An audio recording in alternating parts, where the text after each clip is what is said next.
আইনি জালে আরো জড়িয়ে পড়লেন দক্ষিণ চব্বিশ পরগনার ফলতার তৃণমূল নেতা জাহাঙ্গীর খান এবং তার স্ত্রী রেজিনা বিবি। তদন্তের স্বার্থে মঙ্গলবার ডায়মন্ড হারবার মহকুমা আদালতে ফের এই দম্পতিকে 10 দিন করে পুলিশ হেফাজতে রাখার নির্দেশ দিয়েছে। ইতিমধ্যে 3 দফায় মোট 16 দিন পুলিশ হেফাজতে কাটিয়েছেন জাহাঙ্গীর খান।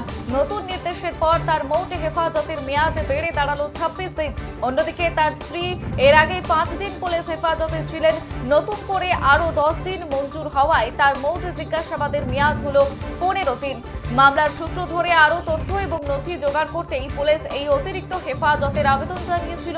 আর এই মেয়াদের শেষে তাদের জেলে পাঠানো হয় নাকি আবারও পুলিশ হেফাজতে চাওয়া হয়, এখন সেই দিকেই নজর রাজনৈতিক মহলে। নজর রয়েছে ডায়মন্ড হারবারের দিকে। যেমনটা জানাচ্ছিলাম, ফের 10 দিনের পুলিশ হেফাজত জাহাঙ্গীর দম্পতির নির্দেশ ডায়মন্ড হারবার আদালতের। আইনি জালে আরো জড়িয়ে পড়লেন দক্ষিণ চব্বিশ পরগনার ফলতার তৃণমূল নেতা জাহাঙ্গীর খান এবং তার স্ত্রী রেজিনা বিবি।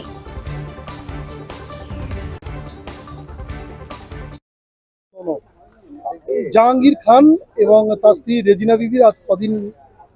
আজকে জাহাঙ্গীর খান এবং রেজিনা বিবির আজকে কোর্টে পেশ করা হয়েছিল। তাদের কিছু অবৈধ সম্পত্তি রয়েছিল এবং সেই সম্পত্তি আজকে ডিআইবি থেকে আজ পেশ করা হয়েছিল এবং এবং 14 দিনের পিসি চাওয়া হয়েছিল। তাতে হচ্ছে রানেট কোর্ট দুজনকেই 10 দিন করে পিসি অ্যালাউ করেছে এবং ইনভেস্টিগেশন চলবে এবং পরবর্তীকালে যদি আয়ো আরও মনে করে যে আরও ফার্দার পিসি নেওয়ার দরকার হয়েছে আবার পেয়ার করতে হবে।